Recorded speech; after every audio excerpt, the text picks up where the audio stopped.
Hello मित्रांनो, मी शिवशाही प्रहार मावळा. आज अक्षरशः इतका राग येतो आहे मला ना, दिसेल त्या राजकीय नेत्याला तुडवावं असं वाटतं आहे. काय लावलं आहे अहो, कालचीच गोष्ट. आता तो सदा भाऊ आणि खोतकर, ऐकलं का त्याचं बोलणं? काल काय म्हणतोय तो, काल जे आंदोलन सुरू आहे ते विद्यार्थ्यांच्या बाबतीत 150 पेपर आणि 22 विद्यार्थ्यांनी आत्महत्या केल्यात. हे राहुल गांधीने 3 महिन्यापूर्वीच चालू केलेलं आहे आंदोलन विद्यार्थ्यांचं. बरं असू द्यात. हा काय म्हणतो, तो दहशतवादी आहेत, ते दहशतवादी आहेत. अरे हरामखोर सदा खोतकर, तुला सांगतो आणि तुझ्यासारख्या अजून भाडव्यांना सांगतो मी. कुठून आला तू? शेतकऱ्यांचं आंदोलन करत होता ना तू. मग त्यांच्या हक्कासाठी त्यांनी नाही लढायचं. तू विसरला शेतकऱ्यांना. मोठा झाला, साठत बसला, गुलामी करत बसला. ऊस सांगायला लागला ना, तोंडात घेऊन गिळून त्याला चुकू राहिला. हरामखोर, आमच्या लेकरांना तू दहशतवादी म्हणतो आणि त्यांना सहकाऱ्यांना बी दहशतवादी म्हणतो. तू आम्हाला सांगशील राष्ट्रभक्ती का? तुझ्या मुलाबाळाबरोबर हे झालं तर काय करशील रे तू? कुठं आहे तुझी लेकरं? तुझी आहेत कुठं माळ? अरे कुठल्याही आमदार खासदाराची लेकरं बाळा आहेत का त्या आंदोलनात? अरे RSS आम्ही म्हणतो विरोध, देशाचा विरोधी आहे, पण त्यांची लेकरं जागी झाल्यात. BJPची लेकरं जागी झाल्यात, ते सुद्धा या आंदोलनामध्ये सहभागी झाल्यात. मला त्या राजकारण्याशी कोण कुठं बसेल, कोण कुठं बसेल त्याच्याशी काय घेणं देणं नाही. पण जे स्टेटमेंट तुम्ही करता ना, ते विचारपूर्वक करा. आणि आम्ही संविधानाला मानतोय, हे तुमचं नशीब आहे आज.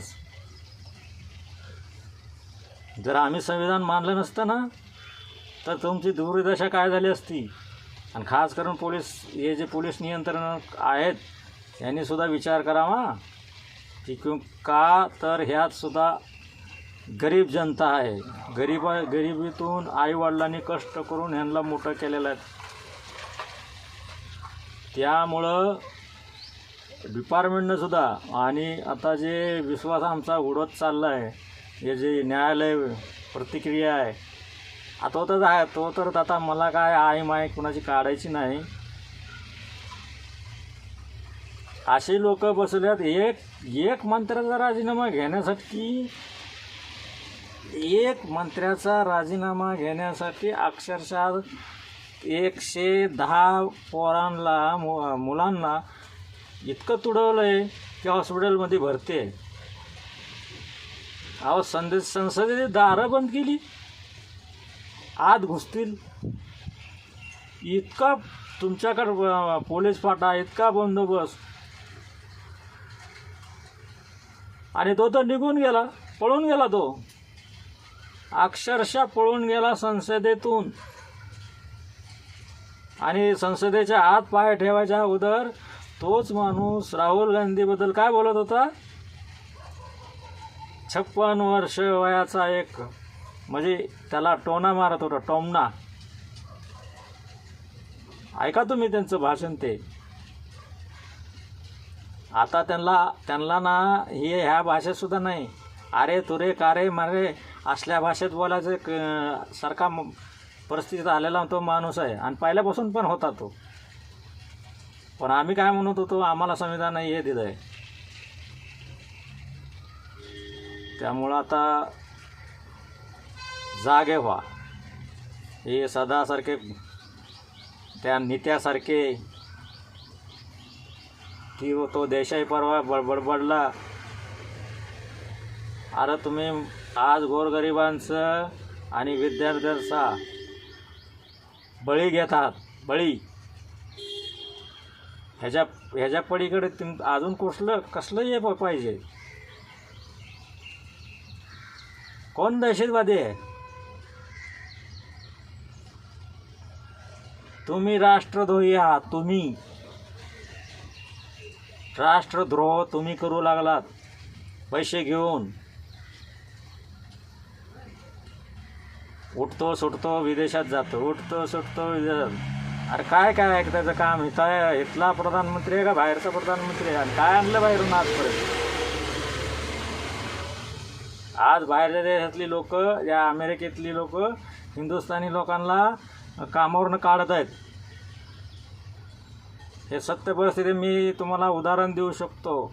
माझ्याच इथं आहे. आणि वैयक्तिक म्हणजे ते आर्मीमध्ये कामाला राहिलेले, त्यांच्या मुलीला आज कामातून काढून टाकलेलं आहे. ते अमेरिकेला मुलगी अमेरिकेला आहे. अजून काय सांगा तुम्हाला सत्य तुमच्या खालचं? माझं एवढंच मत आहे, जनता जागृत होत आहे, झाली आहे. हे आता म्हणजे महात्मा गांधीचं पुढचं आंदोलन झालेलं आहे आता. मी तेवढं त्यांच्या इतकं नाही म्हणणार, पण तो अण्णा हजारे त्याच्यात तोंडात बी आता का त्यांच्या तोंडात बी आता बोळा टाकलेला आहे. त्यांना कोण सपोर्ट करत होतं? कोण करत होतं? अहो, हा यांच्याच पक्षातला जो अटल बिहारी वाजपेयी पंतप्रधान होते, यांनी हे केलं नसतं. यांनी तिथं बाहेर विरोधी पक्षनेताचा आपल्या घरासमोर जर आंदोलन सुरू आहेत, त्यांची बैठक घेतली असती, चहा पाण्याला बोललं असतं, बाबा हां ठीक आहे करू, काहीतरी त्यातनं मार्ग काढू. हा पळपुट्या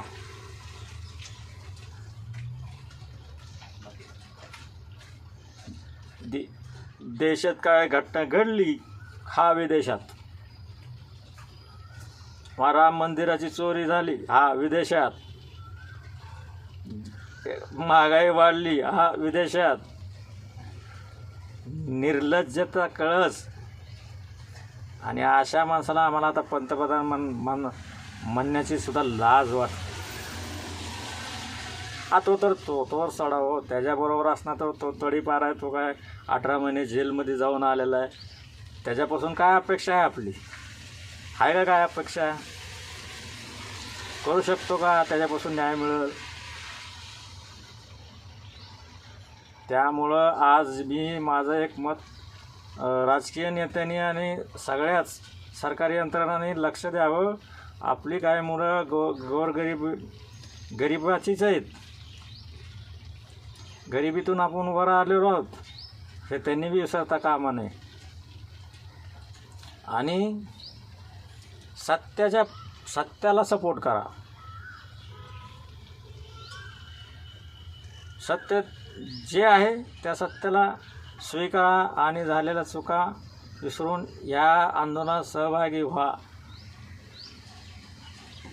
तुम्हाला खुर्ची अजूनसुद्धा जनता देऊ शकते, अजूनसुद्धा सत्तेत बसू शकते.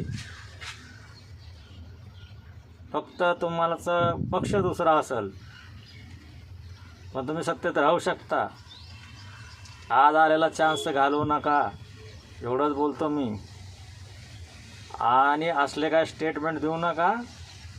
आमच्या मुलांना दहशतवादी, आतंकवादी असं काय बोलू नका. नाहीतर आहे ना, जागेवरून उठता बसता येणार नाही. मग बस मित्रांनो, मी एवढंच आज बोलतो. आणि मी जास्तच मला ताण पडलेला डोक्याला, तो कालचा जो बोललेला सदा त्याच्या विषयावर. तर मी नमस्कार मित्रांनो, मी एवढंच बोलतो. जय महाराष्ट्र.